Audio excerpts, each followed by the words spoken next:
Olá, queridos alunos e alunas do Gran Curso, estamos de volta aqui continuando o nosso estudo de crimes contra a administração pública. Como eu já falei com vocês, um título do nosso Código Penal extremamente importante que cada vez mais é exigido nas provas de concurso públicos e por isso a gente está fazendo um estudo minucioso de cada um dos seus artigos, de cada um dos seus tipos penais para que você vá 100% preparado lá para a hora da sua prova.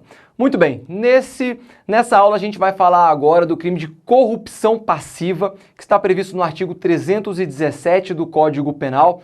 Novamente, a gente viu na aula passada o artigo 316, concussão. O artigo 317, corrupção passiva, é extremamente importante, tal como a concussão, e inclusive se parece muito com aquele crime. Então, muitos dos conceitos que foram falados lá na aula passada de concussão, a gente vai trazer aqui novamente para o crime de corrupção passiva, mas a gente não vai despender o mesmo tempo, porque aqueles conceitos vocês já conhecem. Vocês vão ver que o tipo penal é muito semelhante, mas tem umas diferenças extremamente importantes, e é exatamente nessas pequenas diferenças entre o crime de concussão e corrupção passiva que o examinador gosta de bater na hora da prova, mas são bem fáceis e aquele aluno preparado vai tirar de letra aí todas as questões. Beleza? Então pode mandar aí para a tela. A gente tem aí corrupção passiva, artigo 317.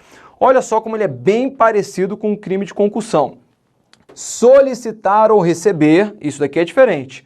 Mas vem aqui agora tudo igual, ó, para si ou para outrem, direto ou indiretamente, ainda que fora da função ou antes de assumi-la, mas em razão dela, vantagem indevida. Tudo isso daqui, essa parte, ó, é exatamente igual ao que está lá no crime de concussão. Ou aceitar promessa de tal vantagem. Então, pessoal, a gente tem que ter atenção aqui ao quê? Que o crime de corrupção passiva, ele pode ser praticado mediante 3 verbos núcleo, que são os verbos de solicitar, que aí pode ser pedir, receber, que é entrar na posse de um bem, né? Ou o crime de aceitar uma promessa, anuir com alguma promessa que foi recebida aí de algum particular. Então veja bem, o que eu quero chamar a atenção para vocês. No que tange ao verbo solicitar, a iniciativa da prática do crime é do funcionário público, tá? Foi o funcionário público que teve a iniciativa de praticar o crime quando se trata do verbo solicitar. Mas quando a gente fala do verbo receber, e deixa eu botar aqui, ó, e do verbo de aceitar promessa, vou botar aqui asterisco nos dois, aí a iniciativa será do particular. Iniciativa é do particular ou outrem, né? Vou botar outrem aí que fica mais geral. Vai que é um outro funcionário público aí que teve essa iniciativa, mas não é do agente que pratica a corrupção passiva. E quando a iniciativa é do particular ou de outrem, a gente vai ver que aí vai se tratar, esse particular vai responder pelo crime de corrupção ativa. Beleza? Então, lembra bem disso daí e lembra bem desses verbinhos aqui, ó, solicitar, receber ou aceitar promessa. São as 3 formas que o crime de corrupção passiva podem ocorrer. Direto ou indiretamente, a gente falou sobre isso lá na concussão, pode ser o próprio funcionário público, o agente público que faz a solicitação, que vai receber, ou então ele pode se utilizar de um terceiro, pode ser um terceiro funcionário público ou um terceiro particular, que aí vão responder em concurso de pessoas pelo crime de corrupção passiva. Não precisa ser ele diretamente, desde que, obviamente, esse terceiro que ele se utiliza saiba da sua condição de funcionário público e saiba qual que é a razão, para que ele está ali para receber uma vantagem indevida para aquele funcionário público. Aí ele vai responder também pela corrupção passiva, beleza? Então, aqui os conceitos, olha, são exatamente os mesmos. Ainda que fora da função, férias, licença, antes de assumi-la, né, aquele funcionário público, aquele particular que já foi aprovado no funcionário público, mas não tomou posse ainda, não entrou em exercício ainda. Pode ser aquele deputado, senador, governador que foi eleito, mas ainda não foi diplomado, ainda também não entrou em exercício. Então, antes de assumir o cargo, o sujeito ativo já pode praticar este crime, beleza? E, em razão dela, vantagem indevida. Lembra que a gente falou também lá no crime de concussão? A vantagem indevida ela pode ser, tem duas correntes, né? Tem uma corrente que fala que tem que ser uma vantagem patrimonial e a outra corrente fala que pode ser uma vantagem patrimonial, pode ser uma vantagem sexual, uma vantagem moral, prestígio e assim por diante. Ou seja, poderia ser qualquer tipo de vantagem. Qual que é aquela que você vai levar para a prova? Essa segunda corrente. Essa vantagem indevida da corrupção passiva, assim como a vantagem indevida obtida pelo funcionário público lá na concussão, pode ser qualquer tipo de vantagem indevida, não precisa que seja necessariamente uma vantagem patrimonial econômica. Pode ser qualquer outra, sexual, moral, sentimental, todas essas são vantagens indevidas que o funcionário público pode se valer em razão das funções desempenhadas. Olha aqui a pena, reclusão de 2 a 12 anos de multa, crime, obviamente, aí de elevado potencial ofensivo. Muito bem, pessoal, este crime somente pode ser praticado mediante dolo, tá bom? É um crime doloso, não existe a modalidade culposa, só que é um dolo com especial fim de agir, viu? Com especial fim de agir, que é exatamente de obter para si ou para outrem a vantagem ilícita. Vou botar aqui de agir. Porque vamos supor que essa solicitação da vantagem indevida seja para o Estado. O agente solicita uma vantagem indevida para o Estado, não para si ou para outrem.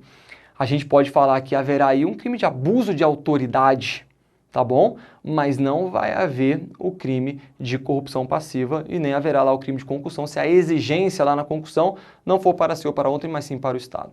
Beleza, galera? Só é importante relembrar aí alguns conceitos também lá do crime de concussão que são bem semelhantes. E aí também admite a tentativa.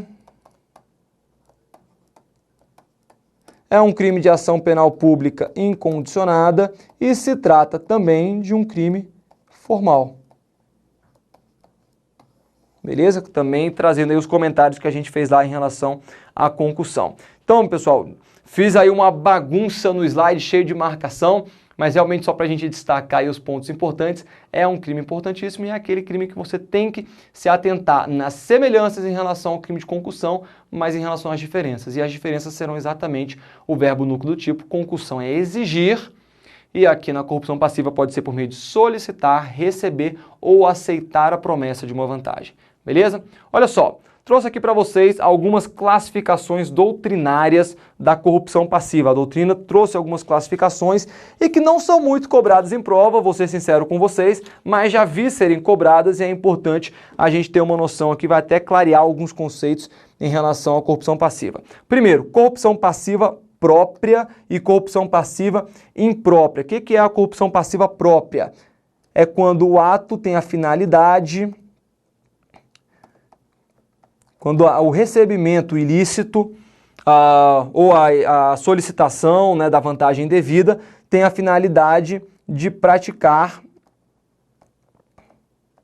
ato injusto ou ilícito. Então imagina que um policial militar se depara com uma situação flagrancial, que ele deveria efetuar a prisão em flagrante, mas deixa de efetuar essa prisão em flagrante mediante a promessa de receber uma vantagem indevida. Então ele aceita o recebimento de uma promessa e deixa então de efetuar a prisão em flagrante de um suspeito. Ele praticou esse crime e será a corrupção passiva própria. Por quê? Porque ele praticou um ato injusto, um ato ilícito. No caso aqui, ele não efetuou a prisão em flagrante, a qual ele é obrigado por lei. E o que é então a corrupção passiva imprópria? Ela visa a prática de ato legítimo.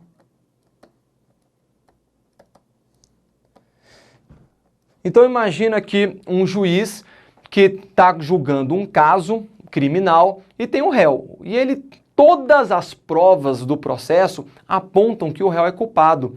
E o próprio juiz já tem ali na sua cabeça que ele vai condenar o réu. Um dia antes dele proferir a sentença, vem a família da vítima e fala: olha, juiz, estamos aqui querendo te oferecer uma grana para que você condene esse sujeito. E aí o juiz fala, olha, eu já ia condenar ele, mas a família fala, não, mas mesmo assim, a gente quer te dar esse dinheiro para garantir que você vai condenar esse sujeito, esse cara aí que matou a vítima, né, matou a nossa filha, nosso filho, enfim.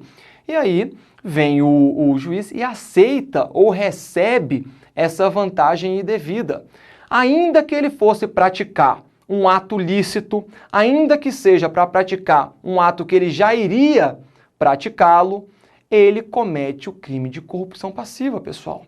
Mas qual que vai ser aqui? A corrupção passiva imprópria, porque ele está praticando um ato legítimo, beleza? Então, muito importante aí entender a diferenciação entre a corrupção passiva própria e corrupção passiva imprópria. Essa daqui é a classificação mais importante aí que a doutrina traz. Olha só essa outra, corrupção passiva antecedente e corrupção passiva subsequente. A corrupção passiva antecedente, a vantagem ou a promessa é feita em razão de uma ação futura do funcionário público.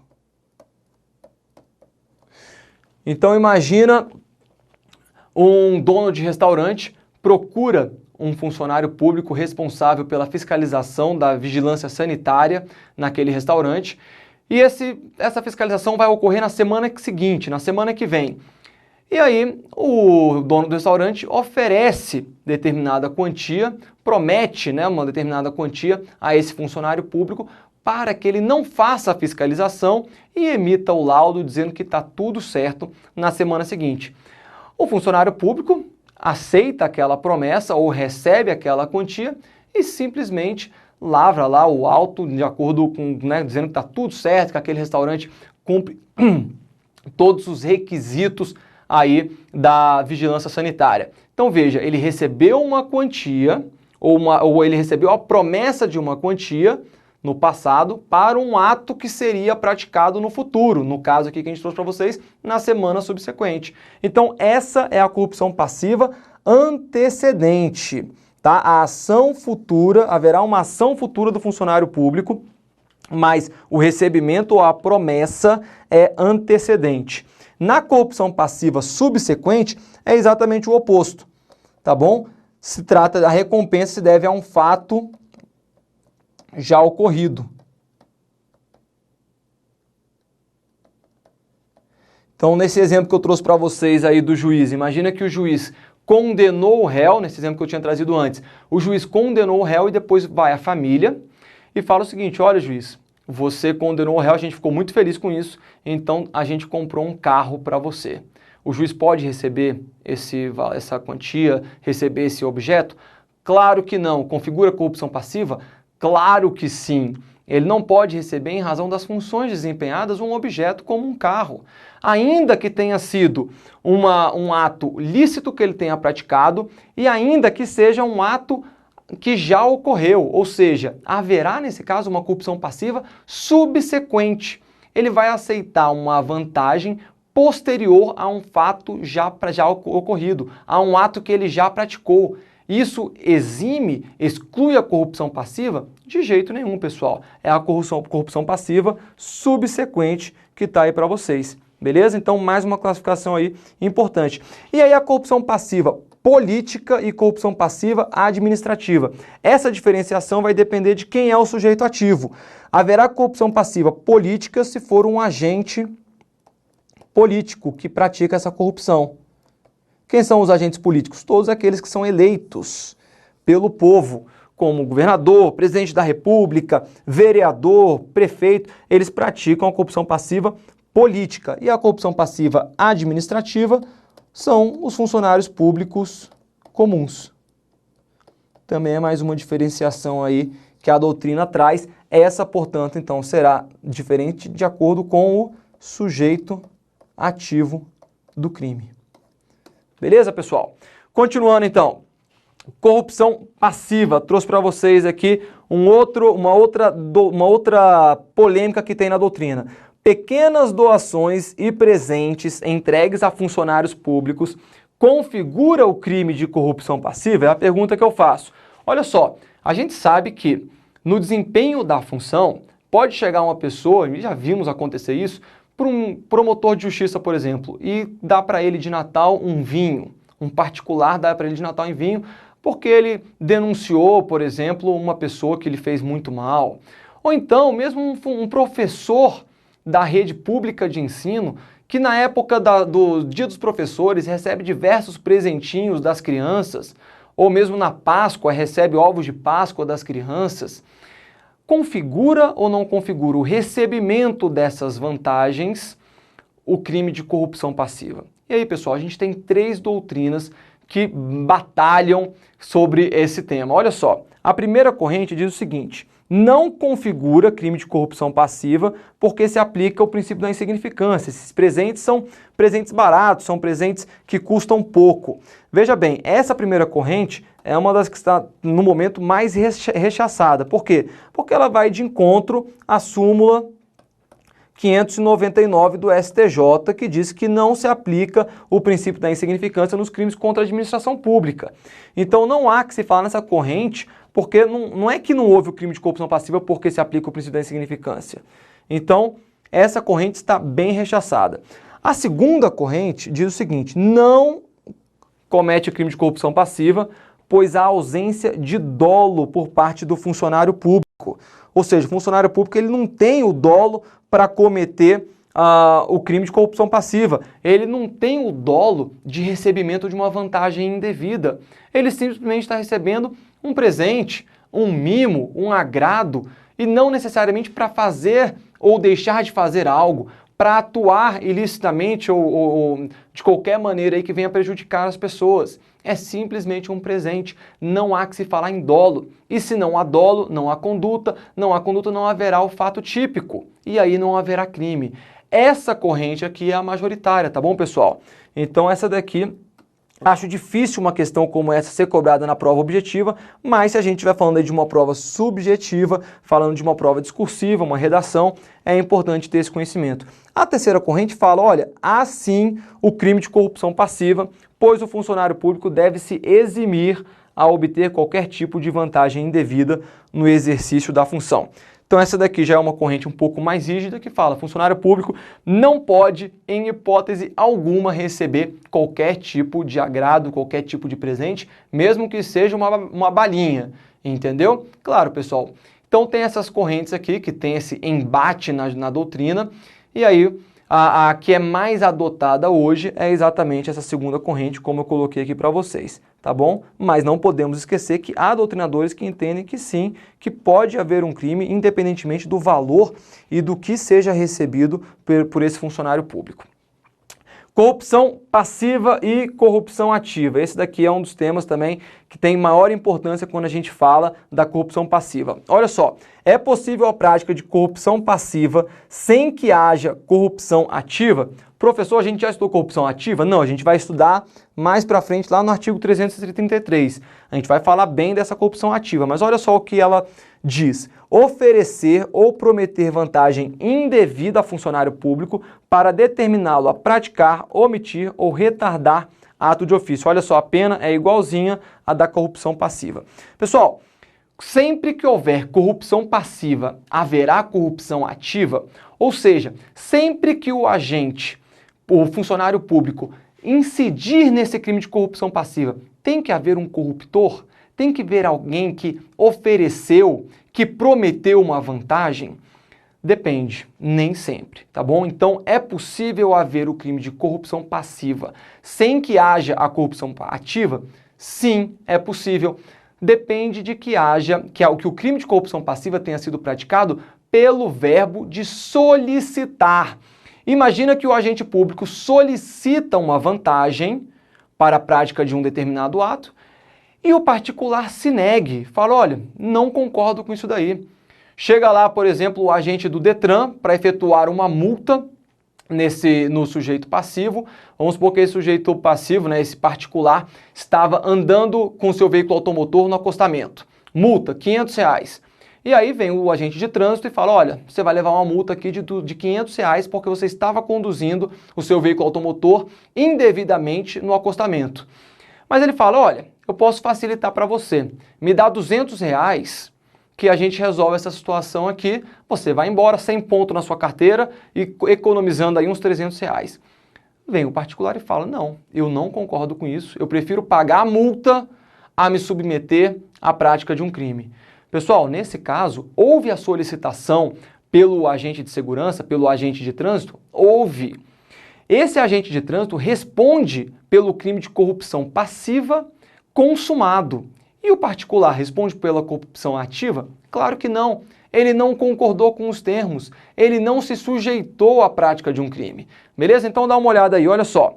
É possível a prática, então, de corrupção passiva sem que haja corrupção ativa? Sim, se o particular não concordar com a solicitação da vantagem indevida pelo funcionário público. Entretanto, no que tange os verbos receber e aceitar promessa, a corrupção passiva pressupõe a corrupção ativa. Então, pessoal, relembrando, na corrupção passiva a gente tem 3 verbos: solicitar, receber e aceitar promessa. No que tange a solicitar, a solicitação, ela não é necessária que haja uma prática de crime também pelo particular. Então pode ser que haja somente a corrupção passiva sem que haja corrupção ativa. Entretanto, se a corrupção passiva é praticada mediante os verbos de receber ou de aceitar promessa, aí pressupõe que houve um oferecimento de vantagem e uma promessa de vantagem que foi aceita. Então, no que tange aos verbos receber e aceitar promessa, aí vai pressupor que houve, pode vir comigo, vai pressupor que houve a prática de um crime de corrupção ativa pelo particular. Beleza, pessoal? Muito cuidado em relação a isso, tá bom? Vou repetir. Nem sempre que há um crime de corrupção passiva, haverá o crime de corrupção ativa. Te garanto que vocês vão ver questões a respeito disso daí, muitas questões que pode estar na sua prova. Não se esqueça disso, tá bom? Outra questão importante que a gente precisa falar em relação a esses 2 crimes, corrupção passiva e corrupção ativa. Nós temos no direito penal a regra da teoria monista ou teoria unitária. Professor, o que é teoria monista ou teoria unitária? Quando no concurso de pessoas, 2 ou mais agentes se juntam para a prática de um crime, todos eles vão responder pelo mesmo crime. Ué, isso daí não é novidade para ninguém. Exatamente, não é novidade para ninguém. Imagina que o agente A, B e C querem praticar um homicídio. O agente A consegue a arma, o agente B fala, olha, a gente tem que matar a vítima em tal dia, em tal horário que ele vai estar sozinho, e o agente C é quem pega a arma, vai lá e efetivamente efetua o disparo de arma de fogo que vem a vitimar a pessoa, né, que vem matar a vítima. Pessoal, nesse caso, nós temos 3 agentes que buscavam o mesmo crime, o crime de homicídio. Os 3 vão responder pelo crime de homicídio, em que pese somente um deles ter efetuado o disparo. Essa é a teoria monista, a teoria unitária. Quem concorre de qualquer modo para a prática do crime responde pelas penas a ele cominadas. Beleza? Teoria unitária, teoria monista. Tá aí na tela para vocês, olha só.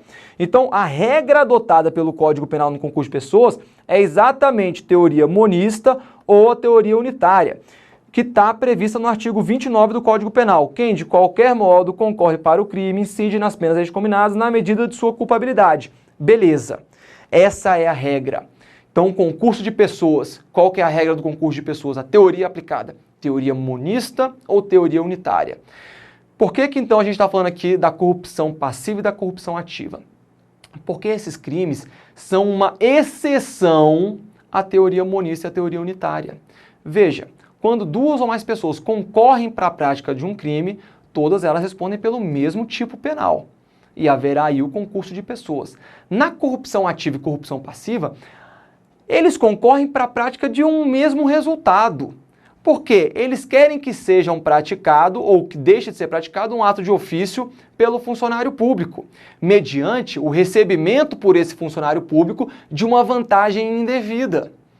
Entretanto, o Código Penal traz 2 crimes distintos para o corruptor e para o corrupto, para aquele que recebe a vantagem, para aquele que aceita a promessa de vantagem indevida. Então a gente fala que os crimes de corrupção passiva e corrupção ativa são uma exceção pluralística à teoria monista ou unitária. Ou então você pode falar que nesse caso aqui se adota a teoria pluralista que também é chamada de teoria pluralística. Então, no que tange a corrupção passiva e corrupção ativa, não haverá, pessoal, o concurso de pessoas. Não há concurso de pessoas quando os crimes, os tipos penais são distintos. O agente público, o funcionário público pratica corrupção passiva e o particular vai praticar corrupção ativa, em que pese ambos terem buscado o mesmo resultado. É uma exceção pluralística à teoria monista unitária. Beleza? Lembre-se disso também, muito cobrado em prova isso daqui. Beleza, galera? Olha só, trouxe para vocês aí algumas jurisprudências que são bem relevantes. Primeira delas, o fato de o crime de corrupção passiva ter sido praticado por promotor de justiça no exercício de suas atribuições institucionais pode configurar circunstância judicial desfavorável na dosimetria da pena. STJ falou isso, tá bom? Informativo 552. Então veja, o crime de corrupção passiva praticado por um promotor de justiça já pressupõe de início que ele vai ter uma pena maior. É o que a gente falou lá atrás no crime de concussão, lá na aula anterior, com relação ao policial. O policial que pratica crime de concussão, ele já vai ter um comportamento mais reprovável pela sociedade. Então, as circunstâncias judiciais do artigo 59 do Código Penal serão aplicadas a ele de maneira mais grave. Mesma coisa aqui em relação ao promotor de justiça que pratica corrupção passiva. Beleza? Olha só essa outra. A obtenção de lucro fácil e a cobiça constituem elementares dos tipos de concussão e corrupção passiva. Concussão e corrupção passiva, sendo indevido utilizá-las para exasperação da pena base no momento em que analisados os motivos do crime, circunstância judicial prevista no artigo 59 do Código Penal. Então não pode o juiz falar o seguinte, olha, o sujeito praticou o crime de corrupção passiva ou o crime de concussão e aqui na primeira fase da dosimetria da pena, na análise das circunstâncias judiciais, eu vou aumentar a pena dele, vai ficar um pouco maior a pena dele, ia ser 5 anos, agora vai ser 6 anos, porque ele agiu com um dolo de cobiça, um dolo de lucro fácil. Não pode. Por quê? Porque a cobiça, o lucro fácil, já é um pressuposto de quem pratica os crimes de peculato, de corrupção passiva e de concussão. Beleza, pessoal? Confundindo aqui as bolas peculato, artigo 312, tem nada a ver com isso daqui, beleza? Então, atenção, olha só a terceira situação. Foi a primeira condenação da Lava Jato no âmbito do STF. Quem tiver interesse, está lá no P996 do DF, informativo 904. Pessoal, o que foi essa primeira condenação da Lava Jato no âmbito do STF? Foi o seguinte, um deputado que intercedia junto ao presidente da República para manter no cargo da Petrobras aquele diretor Paulo Roberto Costa. E para tanto, ele recebia recursos, dinheiro das empreiteiras. Então, o STF entendeu que a conduta daquele deputado configurava o crime de corrupção passiva. Foi a primeira condenação que a gente teve da Lava Jato no âmbito do STF. Aquele deputado praticou o crime de corrupção passiva ao interceder, atuar junto ao presidente da República para que mantivesse o Paulo Roberto Costa na direção da Petrobras e, para tanto, ele recebia recursos financeiros, dinheiro das empreiteiras, porque elas tinham interesse que o Paulo Roberto Costa continuasse como diretor da Petrobras. Beleza? Então, só algumas situações jurisprudenciais aqui, um pouco mais aprofundadas, caso venham a ser cobradas aí na prova. E quem tiver interesse, veja esse caso aqui do STF, dessa primeira condenação do Lava Jato no STF, que nunca se sabe pode ser cobrado, uma conduta semelhante, você vai saber que vai se tratar do crime de corrupção passiva. Beleza, pessoal? Olha só, quero trazer aqui o artigo 317, parágrafo 1º. Olha, corrupção passiva exaurida. Esse nomezinho aqui não está no Código Penal, isso aqui é a doutrina que traz pra gente, beleza? A pena é aumentada de 1/3 se, em consequência da vantagem ou promessa, o funcionário retarda ou deixa de praticar qualquer ato de ofício ou o pratica infringindo o dever funcional. Vamos lembrar, corrupção passiva, lá do caput, é um crime formal. Não é isso? Então, aqui nessa situação, o funcionário público, ele praticou já a corrupção passiva, mas ele exaure o crime de corrupção passiva, porque ele vem a efetivamente retardar, deixar de praticar um ato de ofício ou praticar infringindo o dever funcional. E aí a sua pena será aumentada, então, de 1/3, por isso que é chamada a corrupção passiva exaurida. Ele vem, de fato, a se comportar, a praticar o ato que ele tinha prometido, para o qual ele tinha recebido uma vantagem indevida, beleza? Então lembra que corrupção passiva exaurida é o parágrafo 1º, não tem essa previsão no Código Penal, né, esse nome corrupção passiva exaurida, mas sim é o nome que a doutrina trouxe para essa causa de aumento de pena, beleza? E olha só, artigo 317, parágrafo 2º, meus amigos, isso daqui é extremamente importante, corrupção passiva privilegiada. Eu não sei o que está acontecendo com o examinador, que cada vez mais está cobrando essa corrupção passiva privilegiada. Ela não era muito cobrada antigamente, e agora está sendo muito cobrada. E sempre da mesma maneira. Como?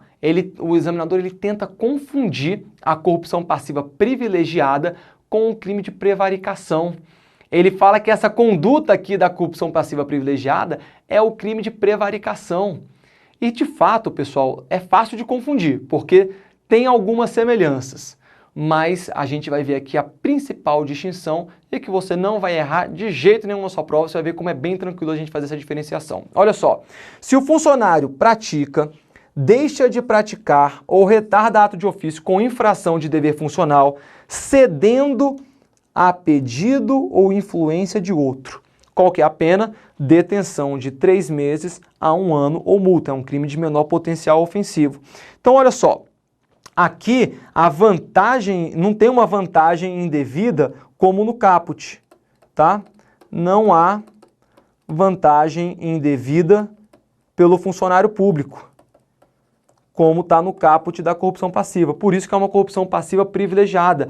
O agente ele não está vendendo colocando o seu cargo à venda, digamos assim, ele não está recebendo dinheiro, recebendo alguma utilidade, uma vantagem indevida para praticar um ato. Não, ele está praticando, deixando de praticar ou retardando um ato de ofício simplesmente para atender um pedido ou influência de outra pessoa, um amigo, seja lá quem for. Então, olha só, qual que é a diferença aqui da corrupção passiva privilegiada para o crime de prevaricação? Na corrupção passiva privilegiada, é exatamente que o agente ele pratica, deixa de praticar ou retarda ato de ofício com infração de dever funcional, cedendo a pedido ou influência de outrem. Esse aqui é o detalhe. Então, se ele pratica um ato porque um amigo dele pediu, deixa de praticar porque alguém que ele gosta seria prejudicado por aquele ato, ele vai responder pelo crime de corrupção passiva privilegiada, tá bom? Mas, se ele retarda, deixa de praticar indevidamente ato de ofício ou pratica contra a disposição expressa em lei, aqui o detalhe, para satisfazer interesse ou sentimento pessoal, aí é o crime de prevaricação. E a pena dos dois crimes é bem similar, olha. Na corrupção passiva privilegiada, detenção de 3 meses a 1 ano ou multa. E na prevaricação, detenção também de 3 meses a 1 ano e multa. Então aqui a gente vai ter necessariamente a aplicação da pena de multa. E já no crime de corrupção passiva, será uma substituição à pena restritiva de liberdade. Então, pessoal, muita atenção. Se ele cede a um pedido de influência de outra em corrupção passiva privilegiada, se o agente satisfaz, ele deixa de praticar ato para satisfazer interesse ou sentimento pessoal, prevaricação. Professor, tem uma outra diferença aqui, olha. Na corrupção passiva privilegiada, fala que é com infração de dever funcional. E na prevaricação, que é contra a disposição expressa de lei. Pessoal, isso daí, na hora da análise prática das situações, não vai ter nenhuma diferença. Porque quando há uma infração de dever funcional pelo funcionário público, ele está agindo contrariamente à lei, tá bom? Então não é essa a diferença, não é esse o detalhe que você vai captar na hora da sua prova.